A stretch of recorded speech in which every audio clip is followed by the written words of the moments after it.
What's going on, everyone? Anthony from Chronometer Check here, and today we're going to be unboxing and doing a first impressions of the brand new Timex Waterbury automatic diver.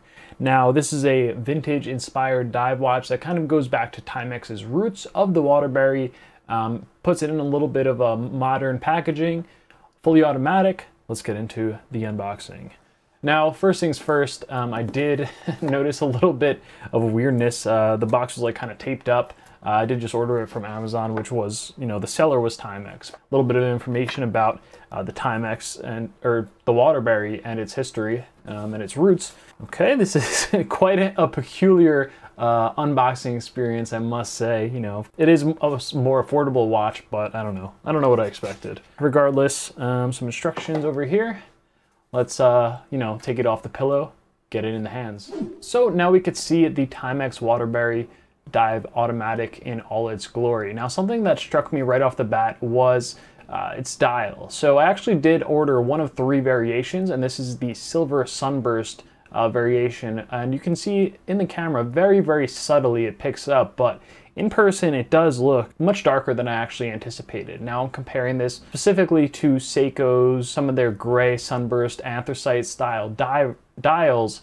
And so maybe my expectations were set a little bit differently than they should have been, but the dial in person is much, much darker than I actually would have expected. Actually closer to like a black sunburst, which they also do have a variation that is a black sunburst as well, but I digress. So I picked this version out of the three different variations, one black dial, the silver sunburst, and a green dial, which was actually quite nice. But I picked this version out of the three because actually, to be honest, I've been kind of eyeing the Seiko SPB 143 recently, which again kind of has that sort of anthracite gray sunburst dial, which is kind of what I was expecting. But regardless, this is a very, very nice vintage inspired dive watch by Timex, more on the affordable end.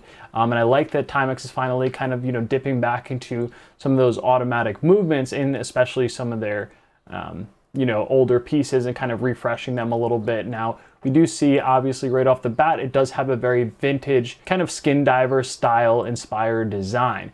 We have some skeletonized hands that I think are a very, very nice touch to kind of highlight the dial and also kind of accentuates the almost skeletonized applied indices. Now, Timex did release a collaboration with Hodinkee on a similarly styled vintage inspired automatic dive watch, but this one is a little bit more polished looking in the sense that it has these applied indices, which I think do take up the polish of it just a touch. And speaking of polish, we do see pretty evidently nicely polished and brushed bracelet over here, which is actually, again, one of the other reasons why I actually got this model. Is it's the only one of the three with a bracelet, and it was only 20 bucks more, so I figured why not.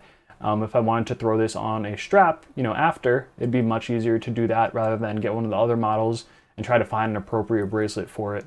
And we will take a closer look at the bracelet in a bit. So aesthetically, it's a very, very nice looking watch. A couple of nods to the Waterbury on the dial itself. Of course, we have the Timex logo at 12 o'clock, but at 6 o'clock, we have the Waterbury written on the dial, or printed on the dial, as well as the Waterbury logo. And that logo is also comes across at the end of the second hand, which is actually a unique green color, which adds a nice pop of color to the watch, which is otherwise rather monochromatic. But I do like the attention to detail and the little nod to the Waterbury element on the counterbalance of the second hand itself. Kind of reminds me of Christopher Ward in a way, specifically their Trident model, which actually, now that I think about it, it finally makes sense why they used it kind of like Trident, because Trident kind of looks like a W, which Christopher Ward. But I digress. I'm a little bit rambly today.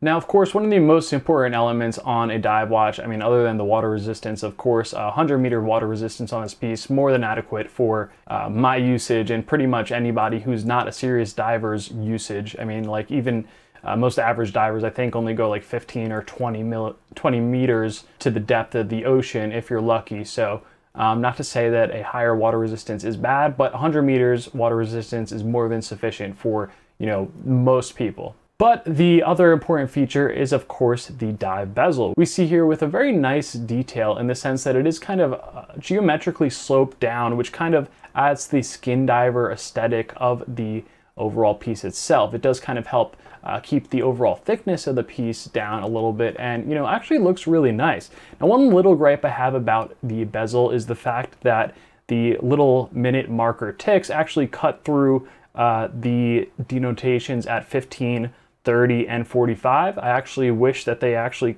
completely removed the minute marker between at those points, because to me it just seems like it's unnecessarily kind of cutting through those numbers and just adding a bit of, you know, visual distraction for me personally. You might not care so much, and in the grand scheme of things, is it really a big deal? No, probably not, but just a little detail that I wish was a little bit different. But let's take a look at this bezel, see how it actually performs.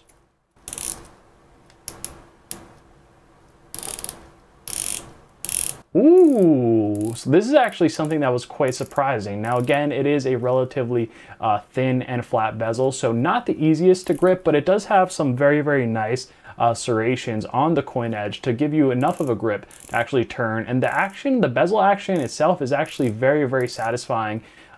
Clicks securely into place. 120 click bezel. It does have a little bit of back play, but overall the feeling of the bezel is actually quite nice, and you know, even better than I actually anticipated. And the sound is, you know, the sound is not amazing. It doesn't sound like, you know, mega level, but it does sound decent enough, kind of on par, or maybe even slightly better than Seiko's SKX, for example. Another element of the watch that I think is done rather well is actually the case and finishing itself. Now, we do have brushed surfaces on both the top and sides of the case, and they're met in between by a thin polished chamfer, which I think adds a nice touch of bling that kind of matches, you know, the applied indices and the little flashy bracelet over here. Overall, for a very nice, kind of tooly, but also eye-catching piece that I could see being quite versatile. And it's just one of those cases where, you know, a lot of these older sort of vintage-inspired designs tend to sort of really live and pass the test of time, because these designs are so tried and true and just kind of classic. Now we could see on the crown, it is signed with the Timex Waterbury logo, and again is finished rather nicely.